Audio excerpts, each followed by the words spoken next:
It's time to engage, educate, and empower with Tracey Maxfield. Hello again, everybody, and welcome to another episode of Engage, Educate, and Empower, the podcast which aims to highlight the social issues, life challenges, and day-to-day problems that our children, teenagers, and young adults are dealing with all around the world. So today, my very special guest is someone that I connected with a couple of years via social media, mainly because the both of us actually are on a similar life journey and we're first-time authors. We've both read each other's books and actually put a review on Amazon. And whilst we've both kind of gone on a slightly different paths with regard to what our purpose is, what our life journey is, ultimately, the both of us are connected very strongly with regards to children and teenagers and mental health, mental wellness, mental illness, and suicide. So today's very special guest is Lisa Zarcone. Lisa is an author, a child and mental health advocate, a public speaker, a blogger, an inspirationalist, a radio personality, and the Massachusetts National Ambassador and Regional Director for the New England area for NAASCA, National Association of Adult Survivors of Childhood Abuse. And for many of you who've been following this podcast, you will have remembered that back in April, we actually interviewed Bill Murray, who founded NAASCA, Somerville. So Lisa is a wife, a mother of three, and grandmother of three. And she took all her past experiences of personal trauma and abuse and wrote a detailed memoir of her life. The Unspoken Truth, a memoir, a child's story, an adult's journey towards healing. Lisa gained her voice by validating her story, and she healed through the process. She was able to see the view and perspective of the people in her life, and that is where she found forgiveness. She is an everyday woman with an extraordinary gift for giving and is full of compassion. She has worked with disabled children and adults teaching life skills and writing. She also served as a mentor to young women in a locked-down facility teaching journaling, poetry, and art therapy. Lisa's story is very raw. It is heart-wrenching in places. And at some point, you may just shake your head and go, that's just disgusting. And so I do want to forewarn you. However, I think it's really important for us to understand what she went through as a child and a teenager and what has helped her become the person she is today. Lisa is currently working on book 2, the Book of Joanne, which will focus more on her relationship with her mother and how the illness affected their relationship throughout the years. She will also focus on how they made it work as a mother and daughter, overcoming many obstacles. She is also looking to promote her children's series of books with her granddaughter Phoebe and her stuffed bear Valentine as they go on many adventures together. Now, Lisa has appeared on many podcasts, radio shows, TVs, newspapers, blog interviews, including, as we know, Blog Talk Radio, National Association of Adult Survivors of Childhood. She has appeared on WSBS Radio, Network, Community Access TV, and One Top Mother podcast. I've also been on that, and also the podcast with Dr. Joanne White. So please stay tuned. You will love Lisa's story. She is very heartwarming and inspirational. And I think not only will it help parents and actually adults everywhere, but also for any teenagers or young adults who may be listening, I think it'll help you move forward from darkness into light. So please stay tuned. As usual, we're going to do some quick commercial breaks, and then we'll be right back. Tracey Maxfield is a retired nurse with over 36 years' experience in mental health and dementia. She has spent years studying, researching, and writing on dementia care, mental illness, and bullying in teenagers. Tracey struggled with chronic depression starting in her 20s, and after years of intense workplace stress, bullying, and harassment, her chronic depression intensified. Tracey wrote her book, Escaping the Rabbit Hole: My Journey Through Depression, as a way not to only relieve her stress and anxiety, but to help her friends and family better understand depression. The book became an international guide for mental health awareness, allowing Tracey to focus her attention on helping children, teenagers, and their parents work through mental health issues and bullying. She travels all over the world to meet with schools, mental health advocates, and experts in the mental health fields. She also offers online courses to help children, teenagers, and their parents work through issues, bringing families closer and to bring awareness to bullying in society. For more information on Tracey, her mission, the show, Tracey's book, and offered courses, visit traceymaxfield.com. You can see the latest news on mental health, upcoming guests on the podcast, read Tracey's blogs and articles, and more. Plus, follow Tracey all over social media on Facebook, Twitter, Instagram, and YouTube to watch the podcasts. See her daily messages and motivation and learn about each podcast guest and experts. Plus, while you're on the website at traceymaxfield.com, be sure to sign up for the free monthly newsletter. Follow Tracey with her upcoming events, interviews, seasonal tips, and the latest articles discussing important mental health topics and issues. And when you subscribe, you'll get a free copy of Tracey's booklet, Why Our Kids Are Suffering and How We Can Help Them. Just go to traceymaxfield.com. Tracey is committed to bringing parents and their children closer, to battle bullying and bring awareness to the mental health of children. That's why Tracey is offering her online courses to any adults, parents, children, and teenagers struggling during those hard times. Sign up for the course at traceymaxfield.com. You'll receive 8 full modules, over 12 videos, resources, and support discussing mental health, mood disorders, eating disorders, behavioral disorders, social media, drugs, suicide, risks and signs, and much, much more. Plus, you'll get access to Tracey's private Facebook group for individuals going through the same thing you are. Connect with others and share ideas, support, and motivation with Tracey helping along the way. Tracey's online courses is now for a limited time available for only $158. See all information online at traceymaxfield.com, where a brighter future is possible.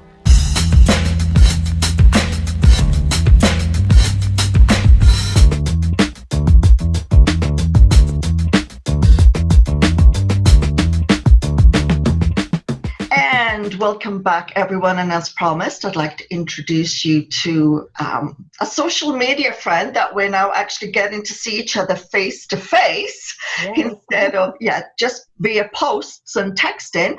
Lisa Zarcone, welcome so very much. I'm absolutely thrilled to have you on the show. Oh, Tracey, I'm so glad to be here. I'm glad we're connecting this way. This is just awesome. So in the introduction, I mentioned that the both of us connected because we were first-time authors, although I know you're now going on to write more books. I haven't got there yet. You will. But I also give that warning that as you begin to share your story, many people may find it quite difficult to hear because yours is different than mine, but both stories were very real and raw. And I believe that in order not only for us to heal, but for people to truly understand the message and also to help them, the more honest and real we are, the better able they can identify with us, but also trust us because they know what they're going through too. Yes, exactly. So please share your story. My story. Yes. I know when we say it that way, it's like, it's just huge. You know, we all have a story and we all have, our journey that we've been on. And you and I have connected, obviously through social media and our books and our personal stories. And the mental health aspect connects us together. And there's abuse factors as well. Yes. So my story, the unspoken truth. And this is my story of my childhood, growing up with my mom, who was severely mentally ill. and, the path that we travel together. And you're right, we do both write from a very raw place. And I always tell people that as well. If you're going to read my story, just be prepared, because I say it how it was, how it is, and how it happened. And I don't hold back. So my story is a bit different because I write through the eyes of a child, Yes. my eyes. So I'm sharing with people, and as I say that, I've always wanted people to see it through through the lens of a child, because it's important to understand what the child has been through. So my story, yes, is written through my eyes, how I saw it, how I felt it in the moment. So it is compelling, it's raw, it's real. At times, it's really explicit, because as I got older, we talk about the sexual abuse. So that part I am also raw with, because again, I want people to understand the reality of what happens to us and how we process. So in reading my story, when you start from the beginning, I'm a 6-year-old child. I have already been through things because my mom has been suffering from mental illness, but then it's taken another turn. My brother passes away from leukemia. My brother's 9. And he was my best friend. He was my go-to guy. He was my everything. He was my protector. He actually shielded me from a lot of the things that my mom was doing, because my mom was very bizarre in her behaviors. So he shielded me from much of that. So when I lost him, it was very, very devastating, because we lived in this era of silence, which is another huge topic to talk about. I grew up in the 70s. Nothing was ever shared or talked about. So when my brother passed away, he was there one day, gone the next, and nobody ever talked to me about it or shared or asked the questions. Are you okay? How are you feeling with all this? Nobody ever asked. So I was kind of really just fumbling along in life. And I was 6. My mom, my dad's always said that my mom died the day my brother died. She was never able to recoup from losing her son, on top of being, struggling with her mental illness. So my father was distraught as well, and he was destroyed in so many ways, because for one small period of time in our life, we had the perfect little family. It was mom, dad, brother, sister, beautiful home. Dad worked, mom worked, and then she stayed home once we were born. So it was like that classic, white picket fence lifestyle. And unfortunately, as my mom's illness unraveled and then we lost my brother, everything fell apart. Yeah. So we all went in different directions, so to speak. So my dad is on his journey, my mom is on hers, and I'm just a child lost in the middle of this madness and dysfunction. My household was extremely dysfunctional. Mm-hmm. So as time went on, my home got dark. It got very, very dark, very lonely, and very scary. My mom's behaviors escalated. She would take herself off medications, and she would be in very, very deep depressions, and then very, very high manias. So she cycled continually. So my mom was diagnosed with bipolar, and she also had a personality disorder. So she would present as schizophrenic, but she truly wasn't schizophrenic. It was schizoaffective. So my mom had many things going on at one time. Again, not addressed properly, because the sign of the times. They didn't want to talk about it. They didn't want to deal with it. Even family and friends, nobody understood it, because there was no education. So it was the taboo subject at that time. And even as we come forward into today's time frame, it is kind of a taboo subject still. We have to really push to get it out there for people to really look at it. So, here's my mom struggling. My dad's off doing his thing. I'm this child up in the middle of all of it, being abused daily. I'm being mentally abused, emotionally abused, and physically abused by my mother. So our home was just so unstable and just so dysfunctional, and my parents would fight, and that would be dysfunctional. And then as we moved forward, and I'm living this daily lifestyle. So now here I am trying to go to school, try to learn, always known as the child who was the daydreamer, who never can grasp things. Why is she such a daydreamer? Why doesn't she get anything? Not looking at the bigger picture that I was being traumatized. I was traumatized. And nobody, like I said, asked those questions. Not doctors, teachers, neighbors who all saw things, family. They left it. They left it there because nobody knew what to do with it. So it's unfortunate. And I dragged along trying to figure it out along the way. And I was a very lost girl for a very long time. And then it hit a point where my parents did split up. My dad finally left. He couldn't take it anymore. He was just his own mess, I guess, to Yes. say, and him leaving me behind was definitely the wrong thing to do. I do not support it. Him and I have had that conversation. But in his defense, he was definitely a lost man at that time. And I think he was hurting in his own ways that he just couldn't see past that. Yes. The anger, the hurt, losing his son, losing his wife in so many, retrospect, and, not even thinking about, I do have this child here. This child needs me. And he couldn't see past that. And of course, my mom was just living in oblivion, so she just couldn't see anything but her own psychotic world. Because she talked in many different ways. There was different parts of my mom. My mom cycled so much that she had different personalities that would go with each feeling. So as a kid, I'm trying to figure her out. I'm studying her. I'm trying to understand her. I'm trying to be out of her way as much as possible. So, because I would get hit. I would get hit with objects, not just her hand. And, I've talked about like a couple of profound moments that I could share. She would come into my room at night and she would stand at the side of my bed. Her eyes would be like glassed over and she'd have a scissors in her hand and she would hold it up above me and she'd just stand there. So I'm like 8, 9 years old and I'm going, Mom, like, what are you doing? What's going on? She wouldn't respond to me. She would just stand there cold and with these scissors and just kind of doing this and never saying anything. I'm terrified. I'm thinking to myself, am I going to die? I was like, what's happening? Like, why is she doing this to me? She's my mother.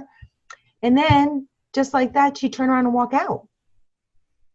And as a kid, it just really messes with your brain. It really messes, in so many levels, because now I'm thinking, is she coming back? Is this the night that I die? What's going to happen to me? What's wrong with my mother? Because I was always wondering, why is my mom acting this way? What's wrong with her? And can I fix her? Can I help her? I would think all these things, and you're just a kid. And it's just such a hard life to live and to try to be productive in other ways. I would walk out the door and pretend like nothing ever happened. And I would live my life in school and try to function there and then come back home. And when I would hit those steps, it was this sinking feeling that would hit. And I would be terrified because I didn't know what I was going to walk into. What was my day going to be when I walked back into that house? And I called it the House of Horrors because that's how I felt. It was like I didn't know what was going to come next. And it was a scary time for me. And after my dad left, it got even worse. Like my mom went to a whole nother level of her psychosis. This is when the sexual abuse came in. I was about 13 at the time. And there was a boy from our neighborhood who was gone. He left our neighborhood and he was very troubled. And then he came back and he came to our door and he started talking to my mother. And he had a lot of issues like my mom. He was definitely mentally ill.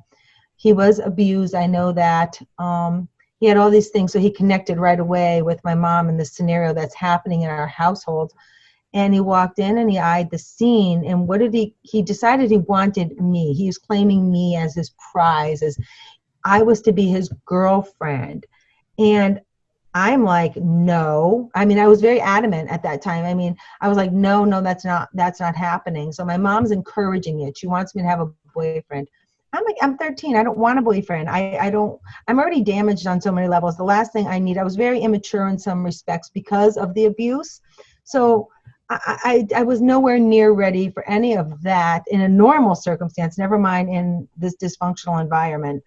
So he comes in, he claims me as his own, and I'm fighting this tooth and nail.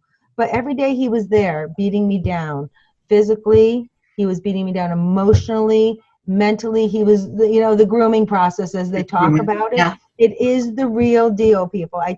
It's so like when I look back now and see how the process went, he was so classic in what he did to break me down. And then when he had that moment, he took the final straw. He raped me. And he was a very torturistic, sick young man. So it wasn't just about the sex. It was more about the torture, the domination, the control, and satanic. He would come out with these satanic rituals and these satanic things that he would say. And it was terrifying on every level possible. So I was already this damaged young girl. and now I'm dealing with this. Yes. And it was awful. It put me into a very dark space. And I want to put this out here because I know a lot of younger people may be listening to this. And I was in such a dark, heavy space. I wanted to die. Yeah. I wanted to commit suicide. I didn't want to be here anymore because I just couldn't take it. I couldn't live this lifestyle. This daily abuse was just so heavy. And every day I would fight for something positive. I would look, to try to find something that would make it right, to make it better, just something to say, hold on a little bit longer, And I did hit that point where I decided, I'm done. I'm just done. I can't do this anymore. It's time. I'm going to end my life. And, I thought about my brother because he was my protector. He was my, guiding light. And even after his passing, I always felt him with me. I felt like he was my guardian angel. Yes. In my mind, I'm thinking, if I die, he's going to be there waiting for me. He's going to be the one to take me home and protect me and keep me safe. And that's all I wanted, was to feel safe. I wanted to feel loved, and I wanted to feel safe, just like all children. That's what they want, safety and love. And I craved it so desperately. And all I can think about was, like, if I was with him, I know nobody could hurt me ever again. So that was really in my mind. I was like, I'm going to do this. So I had a plan.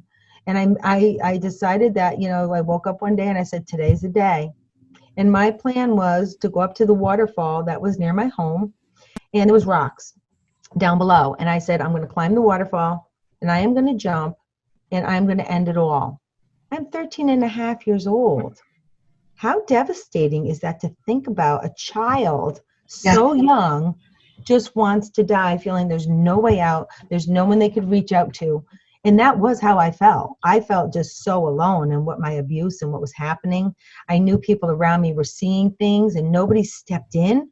I felt worthless. Yeah. I did. I felt so worthless. I'm like, why am I not worth saving? So I agree. Yeah. Yeah. So it's like, why should I even be here anymore? And I did. I had this plan, and I went up to that falls that day. I walked up to the top, and I stood there looking down, thinking about, it's going to happen. I'm doing it. And I went to go put my foot off that ledge, and here I am teetering. And all of a sudden I heard something very powerful, and it was a voice, and it said to me, stop. Don't do it. Wait, this is not the answer. I heard all those words so loud and clear that it startled me, that I jumped back, and I was like, oh my God, and I felt such a rush of emotion. And, I think, was it my brother? Was it was it his spirit speaking with me? Was it my inner strength talking to me, saying, you're stronger than this. You can make it. You can do it. So I felt like it was all those things wrapped in one. Yes. And I stood back and I took a breath, and I just remember everything was like big and dizzy and spinning, and it got very like psychedelic in a sense, like slow motion. And all of a sudden, here comes my mother at the bottom of the falls. So now my mom has been oblivious to all these things that are happening, and my mom is like oblivious to life in general. But here she is on this day. She had some type of clarity, thinking I was going to do something. How? I don't know. I honestly, to this day, I can never tell you truly what her mindset was. But she was at the bottom of that fall screaming at me, Lisa, get down. Do not jump. Get down. She was just yelling at me. So what did I do? I'm baffled. So I get down, and I go down, and of course I confront her, and she's like out of her mind. She's like beating me up right there at the road, on the side of the road. She's smashing me and hitting me and screaming at me, calling me every name you could possibly imagine, drags me all the way home.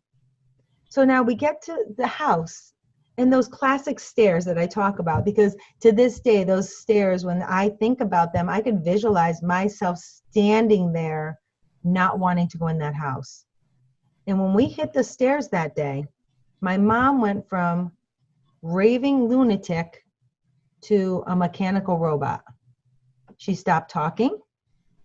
Her eyes glazed over again, dark and clouded, and she went silent. We walked up those stairs one by one, slowly into the house. She went to her way, and I went into my bedroom. And I sat on my bed, and I didn't even know what to think. Yeah. I was like, what just happened? Like, and I'm still here, you know, like I left that house with every intention of not Yeah. being here anymore. And I'm still here. And my mom shows up, and then my mom is like screaming, and now she's silent again. And I just pondered that. And my mom never spoke of it ever again. So the many things that went on in my life were never spoken about. They were always like, you know, the reason I wrote my story the way I did and the name I gave it, The Unspoken Truth, because that was my life. Yeah. Everything was unspoken all the time. And very, very damaging, very, very difficult, a very hard way to live. And mind you, I'm not even 14 years old yet, you know. It's a lot in a young life of a child who's abused. And you know, I realize now as an adult, I was so not alone. There were so many other children all around me growing up together that were going through the same Same. thing. Yeah. We all walked around like soldiers, silent soldiers, not speaking of it. And everyone thinks everyone else's life is okay. And for many of us, it wasn't. No. And it's actually funny that you say that because I had initially it was the physical, then it became just mental and emotional. I did not have sexual, but you know, right? Mental, emotional, what words, just the damage they do. And it was the same thing. It was that going into the house of what is it going to be like today? What is the mood like? You know, walking on eggshells constantly. And I was a very assertive, outspoken person because I knew what was going on was wrong. And so I was the defender. Right. But then, of course, he comes back threefold. Oh, yeah. It's funny because when my book was published, and a childhood friend back in the United Kingdom contacted me on Facebook and said, "Is this you?" And I went, "Yes."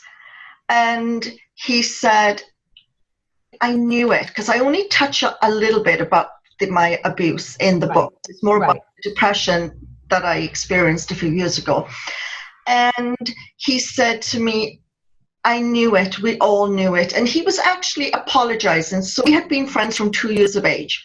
And I actually put on Facebook just after we reconnected a picture of us. There were 3 boys and a girl. That was me. I was a tomboy in the community.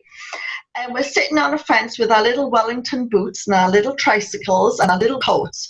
And he said everyone in the neighborhood knew what was going on and nobody did a thing. And he said even as kids, they knew something was happening. They were powerless because their parents, their role models weren't doing anything. And he profusely apologized for not doing something to help me, to save me. And I said, "You owe me an apology. You know, you were a friend, and that's all that you could be at that moment was to still be a friend." But it's so funny, and you know, it's the same is true now, where we've become a little bit more outspoken about child abuse. But you know, Lisa, it is going on. I think maybe worse than it ever was before, because we have children that were abused who, if they've not sought help, have now become the abusers. Yes, and that is the cycle. And it's interesting because in the book I'm writing now, I'm writing my mom's story and the book of Joanne, and it's about her life and her mental illness and how, you know, she struggled. But I also talk about the generational abuse because she was abused, and the abuse goes back even farther than her. So yes, abuse is definitely generational, and we're still seeing it today. And, you know, we need to break those cycles. We need to break, you know, the stigmas, and we need to push to stop it. That cycle has to stop somewhere. And if we don't stop it, it's going to continue on to the next generation. I agree. And also, I mean, it's 2 points. One, as adults, we have a responsibility to protect children everywhere. They do not need to be your own children. Yes.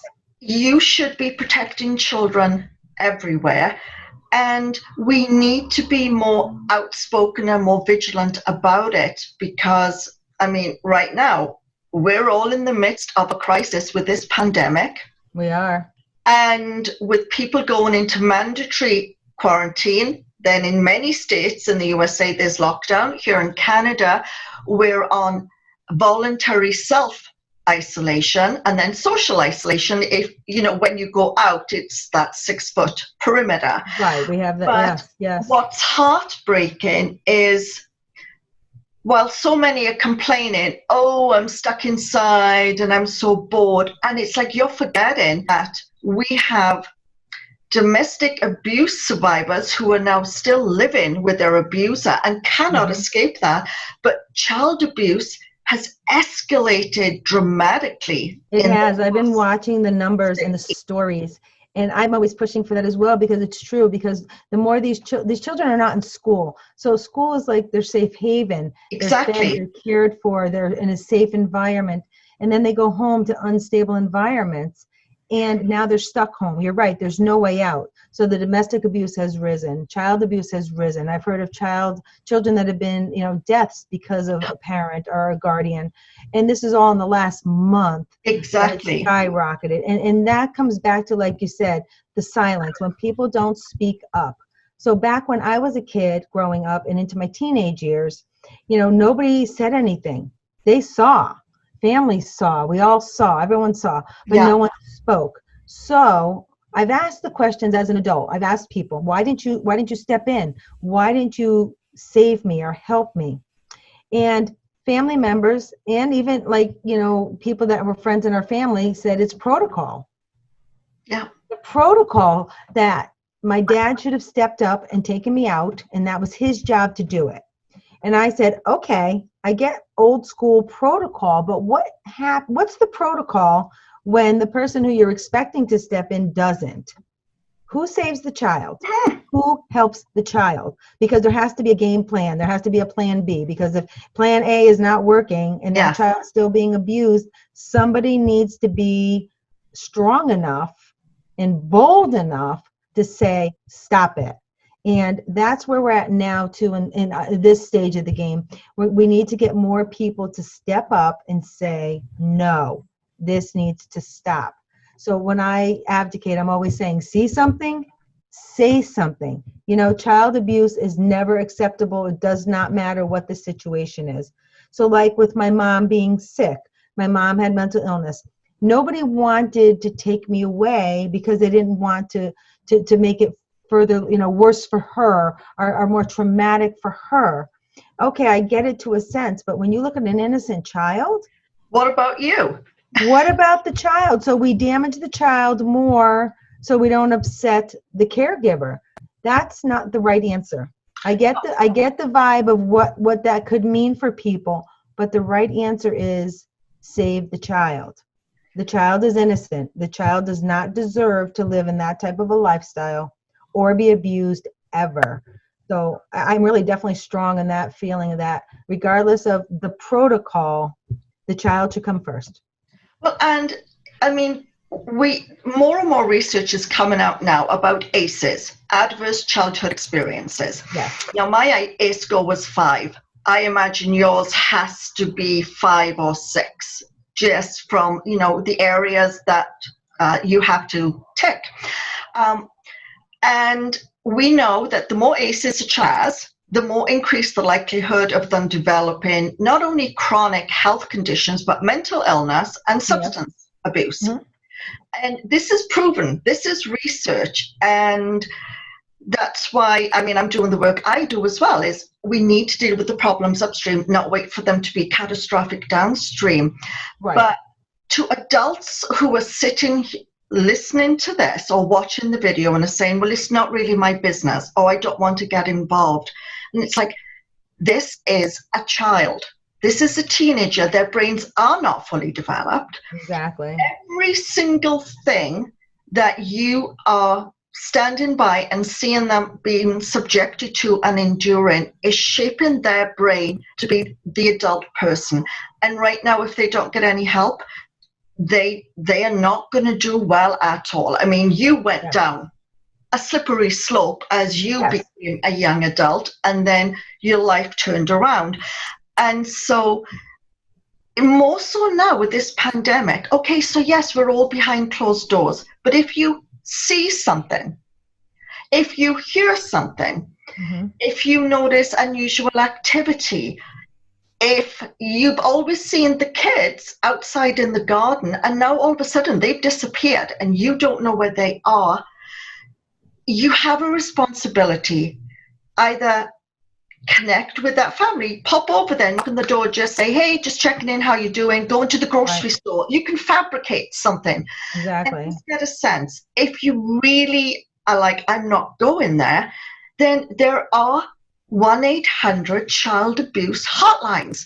There are wellness checks. Wellness checks. You can even call your local police for a wellness check if you are really concerned about the child. You know, I always say, ask the questions. What's it going to hurt to ask a question? You know, ask the questions and see what's happening, because in the end, you could be saving a life. And that's 100% agree. And you know, everything is confidential. They're not going to be knocking on your door going, is that the house? Exactly. They're just going to go do what they have to do. And it's the right thing to do, to make those calls, to ask the questions, to push these things, and to tap back into what you were saying before about like developmental, you know, disabilities. And, you know, when you're growing up in abuse and trauma, there are those blind spots, those dark spots that, you know, don't develop properly because of the abuse. And I even noticed myself, the more I've done research and the more I've advocated and learned more things, I see these things in myself, in my own processing. How I learn and how I take in information is different.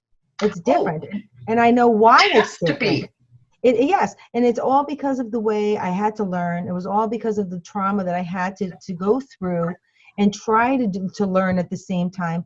You know, it really does do damage. And that's a huge message to send out to people, is that you have to realize that children who go through chronic trauma do develop differently. Their brain develops differently, and it does leave lasting long-term damage. Could it be mental illness? Could it be PTSD? I have PTSD. Of course I do. I mean, going through my story, if I didn't say I had PTSD, people would look at me like, really, how could you not? You know what I'm saying? So I had to learn about that myself. But there's so many avenues. There's drug addiction and alcoholism. You know, as a young kid, I did go down that slippery slope for a while, trying to self-medicate, to try not to feel and try not to share and try not to let anything out, because I held it so tight, you know? And I always pushed through faith-wise. I was always like, you know, something good is going to come. I have to keep pushing. And I did push through it. But I can say this, is that as living in silence for as many years as I did, and I couldn't get the words out, as an adult, it came back to haunt me. Yes.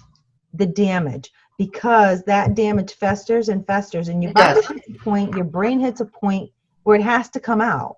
I mean, it has to come out. So unfortunately, mine came out being married 3 kids later, and all of a sudden now I'm unloading all of this stuff because I'm having the nightmares, I'm having the flashbacks, it's all coming to a head. I had to do something with it. So of course, I had to share with my husband, who at 10 years of marriage is hearing some things that I went through for the first time ever. And he's like devastated, like to hear what I went through. And also saying, who did I marry? Who are you? You know, it's like, you know, I only know one piece of you. What is all this other stuff? So I'm processing it. I'm verbalizing it for the first time in my life. I'm sharing it with him, and I'm trying to figure it out, and he's trying to figure it out. So of course I did go to counseling. I had to. There was no way I couldn't go to counseling to try to weed through this mess, you know, because it was a mess. But that silence is deadly. And not in the sense of dying, in the sense of it really eats away at you and kills off parts of you if you don't address it and work through it. And it's the hardest work anyone will ever have to do in their life, because it was painstaking and it was devastating. And to really tap into those old feelings and those old memories, very, very difficult. And then again, to share with my husband and work through it with him as well. It was a very turbulent time. So yeah, my silence that I held in so deeply to get me through the madness definitely came back to bite me. And for anyone who holds it in, eventually it does come out, and it's very, very difficult when it does. So definitely I always say seek support, positive support. And once you get those words out, keep going, because that's the way you're going to find your healing and your peace inside of you, is to get it out and keep pushing for it. And it's not an overnight thing. It doesn't just say, happen and be like, oh, I said it, it's all over, I'm good now. Yeah, No, it takes years upon it years. does.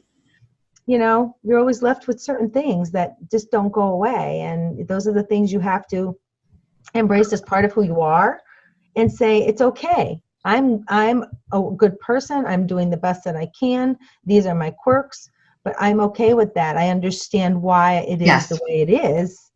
And you go with it, not against it. So, the process is a long process, and a powerful process, and a hurtful process, but worth it. Yes. Because, even with your damaged parts, you're whole. You're finally whole. Absolutely. And we are fortunate in that we were both able to get supports and move forward and make sense of everything that's happened. Not all adults are that fortunate. That's why you have the National Association of Adult Survivors of Childhood Abuse. Yes. And I'm glad that the healing is starting for many of them in a very safe, supported place. Exactly. For kids, you've said, when you go through abuse like that, your brain does not develop. In fact, it shrinks. And also, when you're in that fight, flight, fight mode, the inflammatory chemicals in the brain, because of the brain and body pathway connection, goes also down to the body. So that's why you have physical ailments that come along as well. But when you have your fight, flight on guard all the time, because as you're waiting for the scissors above your head again, or the guy to come in and that he's going to sexually abuse you. When you're living like that, it changes everything in the brain, your ability to function normally, for messages to be received. And I'm listening to your story, and I know the outcome, and I know that things work out. But for kids and teenagers, that this is now their present story. I want all of you who are listening, watching this, to think, just you saying, stop, wait a minute. You could help save that child's life. Yes. Literally, you could save their life that day, that week, but you could also save their future then. Because getting help and supports sooner rather than later, it enables that child, that teenager, to start healing and start moving forward. And you could be helping them not join a gang, become a bully, attempting suicide, substance abuse, criminal activity, dropping out of school. It goes on and on. It does. It's that worthless feeling, because I felt that myself. I felt like a piece of garbage on someone's shoe being dragged around. And I write that in my book, because that was how I felt at that time. I felt like literal garbage. So why should I try? Why should I push? Why should I, and that is the feeling when you go through it for so long. And like when I wrote my story, I thought really hard about like how I wanted to portray it. So through the eyes of a child. But not only that, when you read my book, sometimes my thoughts are very clouded, and sometimes it's choppy in the way I write it. But I did that purposely, because that's exactly how a child feels and thinks when they're going through abuse, because nothing is ever clear. You're always waiting, like you said, for the shoe to drop. You never know what's going to happen to you next. So you're in that fight, flight mode 24/7. And everything is choppy and everything is clouded. And then things do go into slow motion type of feel, because you're always in panic and you're always in fear. So those things do such damage that people do need to realize. Like, if you see these things and you're feeling these things are happening, if you step in and save this child or help this child, you just don't know what you're really doing. You're just saving them in so many ways, not just in the moment, like you said, their future, because you're saving them from further harm, further damage. And we do need to support these kids. We need to support these children, these young adults. They need us. Absolutely. And as I say, they need us every day. But more than ever right now, because of what we are going through and the fact that we have had to withdraw from society, I cannot even begin to comprehend how some of these kids must be feeling, knowing that they are there with their abuser. Every day, And it could 24/7. just Yes, be one abuser. It could be yes, abusers, depending what's in that family environment. right. And just put yourself in their shoes for 1 minute as an adult when you listen to Lisa's story and what she went through. And I warned them at the beginning that there's going to be moments where you're just going to go, no, no, no, no. How much worse can it Yeah, get? And yeah, but it is that way. you as a child, how would you have processed that? What would you have done? Who could you have turned to? And if the answer is, well, there was nobody, then why can't you be that person that can reach out and say, okay, that child will never know it was me that stepped in, but be that person. Be the Be person. that person. Yes. I have Every to tell you, child, when all this started, when all this started with the epidemic and we had to all stay home, the first couple of weeks in, I couldn't sleep. It triggered me on so many levels because I kept thinking of all these children yes, that are being damaged daily now. Like you said, they're trapped in these homes. They're being abused. You know, I look around at my surroundings. I look at my children that I'm raising, and they're in these happy, loving homes. And I'm homeschooling them at this point because this is what we need to do. But their days are happy and they're loved and they're safe. But in the back of my mind, the triggers are just flying off the handle because all I can envision are these children who are living in, say, these dark, dirty places and being abused, like you said, maybe could be more than one abuser. So now it's day in and day out. Their mindset, the way they must feel, it's got to be so terrifying, and they must feel so abandoned. That's a huge word, because I felt abandoned by so many people back then. And I'm sure these children, who their only safe haven was probably a school or a kids, like boys and girls clubs, those things that they can go to. It's all taken away from them. They have to feel so alone and abandoned right now. And it's scary times, because when we talk about not only just the abuse factor, but the suicide rate, how many young children like me at that time thinking how I'm going to do this, how many young children out there right now at this moment are thinking the same exact thing, feeling there's no way out, I'm abandoned by everybody, I'm not worth living, now I'm just going to die. And that to me is it's been triggering to me, and I've been having to really work through that for myself, because as one person we can only do so much. So the best thing we can do is to push for more advocating and more, trying to get other people to step up like we have. And push. it is. You have a responsibility. You have to step up. And if you're not aware of anything that's going on, and maybe your teenage son or daughter comes to you and says that they're worried that their friend that they're talking with on social media, has a bruise or seems really sad and different, and they're worried about them. Right. You don't just say, well, whatever. If they're going through a stage, you have the opportunity to sit down and talk with your child, your teenager, ask them why they're like that. What are their concerns? And remember, kids will only come and talk to you when they really want your guidance and support. Right. And don't rebuke them. Don't invalidate their concern. Don't dismiss it. Take the time. You've got the time. You're home. Take the time and listen to what their concerns are, and then problem solve and step up. Right. And that's true. Step up. And it's true. It's like, we all live such busy lifestyles, and our lives are on such fast mode all the time. And I think that many people miss the signs because we're always pushing to the next event. So, a child may say, oh my gosh, my friend said da da da da da. And the parent or caregiver might not fully grasp what the reality of what they're saying, because we're always moving so quickly. Yes. It's like, oh no, it's going to be fine. It'll be fine. Fine. Well, that's when we really need to take that step back and say, wait a minute, you just said what? And really process what they are saying in the moment, because it could be a very important key, and it could be the only time that child or young adult may have said it out loud. Because I also remember that as well as a young teen, reaching out to my uncle. Now, I'd never spoke about anything that was happening to me, And I felt the courage one day to say to my uncle, I'm not feeling safe. There's things happening here, but I couldn't fully verbalize what was happening. And his response to me was so cold. And he said, well, what do you want me to do about it? Yeah.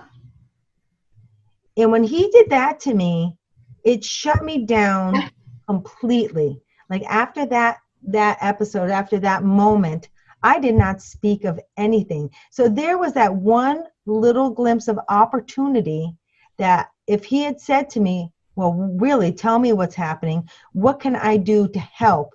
That could have changed my whole life. Yes. That could have turned things in such a different direction for me, because at that time, that's when I was being sexually abused. That's when my dad was already gone. You know, my mom was at her peak of the abuse factor, which she was imploding onto me daily. And I was reaching, and he was the person that I reached out to, and he totally shut me down. So with that, I went into silence mode and just endured.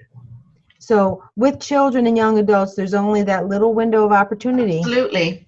So that's another reason we need to push even harder to say, okay, really, what is going on? Really take notice and really be assertive and, you know, be understanding and try to help and not push things away. No, I agree. And if you have kids at home and you're in a great, very loving, supportive home, encourage your kids to reach out to their friends and classmates, even if it's a classmate that may be a little different or maybe is not a close friend. But now's the opportunity to, let's empower them with some great skills of compassion and understanding. But just by them reaching out, you don't know what you're doing. It could save that kid's life. It could give them an opportunity that they could ask for help. Mm-hmm. Giving someone encouragement. When you think about it, they are behind locked doors. And if you're on lockdown, you won't have that opportunity to go to the door to check how they're doing. So you now have to do this via remote communication. Right. And so, be there. Ask, your son and daughter, maybe just send a message, an email, a text, just, connect with everyone in your classroom, see how they're doing, how are things going. Right, because how's it going? Yes, that's big. Kids are very intuitive, and they know when things are not right, and maybe the child or the teenager that keeps to themselves and doesn't seem to have friends, be the better person and reach out. Yes. And it's funny that you're talking about that, because it's interesting, because with we're raising our grandchildren. So my granddaughter has this girl in school that was really giving her a hard time and just, constantly on her and different things. And her and I chatted about it. And I said to her, let's take this a step back for a minute. Let's look at from this girl's point of view. She's really trying to get your attention. She's really trying to be, to be a friend in a sense, even though she's doing it in such a negative way. Yeah. So let's look at the bigger picture. What do you think her home life is like?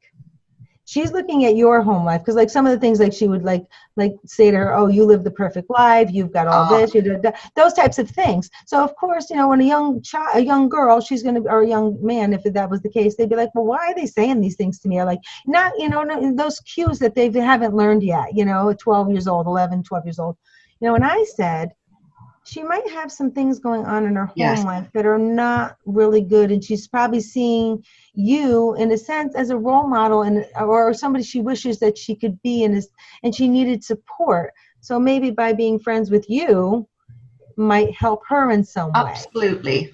So my granddaughter stopped, and she just didn't say anything. And she's kind of like, oh, she's just being like a pain kind of thing, those kind of things. And it's typical, 6th grade stuff. And I said, no. I said, I think it goes much deeper than that. I think it's because she has things happening. And the more my granddaughter thought about it, and the more she kind of found out little things here and there, she came back to me and she said, she calls me Mima. So she's like, Mima, she does have things happening. Her home life is not really, really good. And it kind of came into perspective for her as a young woman, and those are other good things that we can do as parents, grandparents, role models, mentors, just giving kids the bigger picture. So it teaches them Absolutely. empathy and compassion. And with that, like you said, tapping in and reaching out to kids and reaching out to peers and saying, hey, how's it going? Are you okay? You know, we're teaching them these wonderful skills Exactly. that they all Exactly. need to learn, and helping one another. Peer support is very important. No, I agree. And actually, you've done the conclusion beautifully. Yes. Yes, we've run out of time, but that's fine. Because, well, no, because it is such an Yes. emotional story that people Yes. need to hear, but also that now more than ever, well, we are imploring everyone just to step up and, Yes. and just be kind and be supportive and understanding, and just check on people. And if you have that funny feeling in the pit of your stomach, or someone is saying things to you, or even if you're seeing on a Facebook post comments that are being made that make you think, okay, hold on a minute, Something's wrong. if you can't reach out to that person and offer support, then you need to follow up with a wellness check or with the hotline number. But you have to do something because it could mean the difference between life and death. Absolutely. And offering that child an opportunity to have a better life, a safe life. A safe life. You're right. And I always say, go with your gut, because 9 times out of 10, it's right. Your gut is going to be right. And I always say 9 times out of 10, because maybe there's always that 1% maybe that it's not. But again, that goes in with asking the questions. What's it going to hurt to ask? What's it going to hurt to say? Because if nothing is going on, then nothing is going to change. It's okay. But if your you've done the right thing.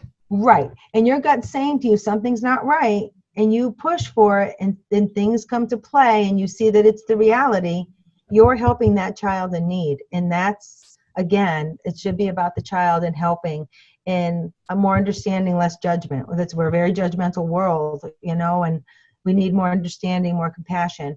So all these things in the end, ask those questions. That's so important. Absolutely. I 100% agree. Lisa, it's been an absolute pleasure. I think we need to bring you back on for a part 2, because there's still so much.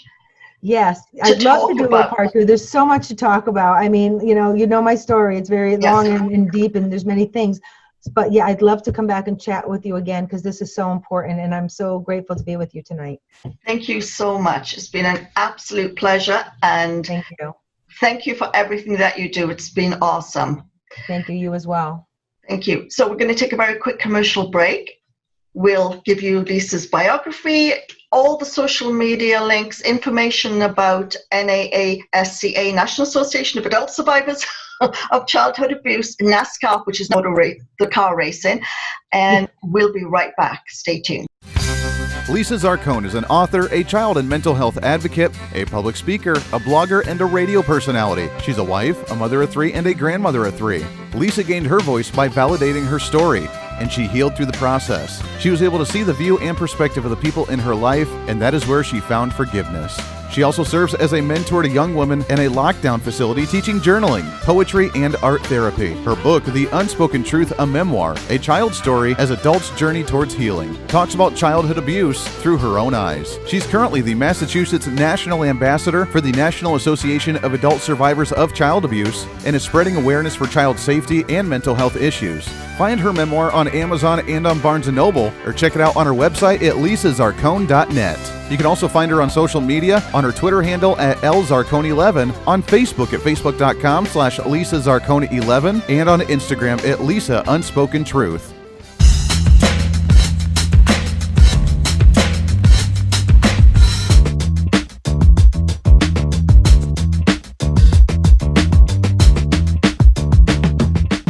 Welcome back, everyone. I hope you enjoyed this week's episode of Engage, Empower, and Educate with our awesome guest, Lisa Zarcone.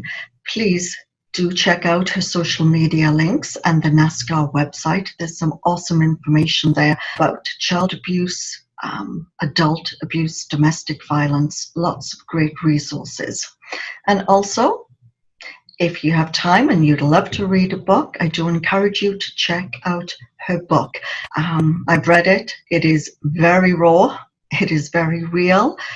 Parts of it, you're just going to be almost wanting to scream. You cannot believe it. But I think it's a story that needs to be heard, and I will enable you to have a very different perspective about childhood abuse and what we can all do to try and make a difference in a child or a teenager's life.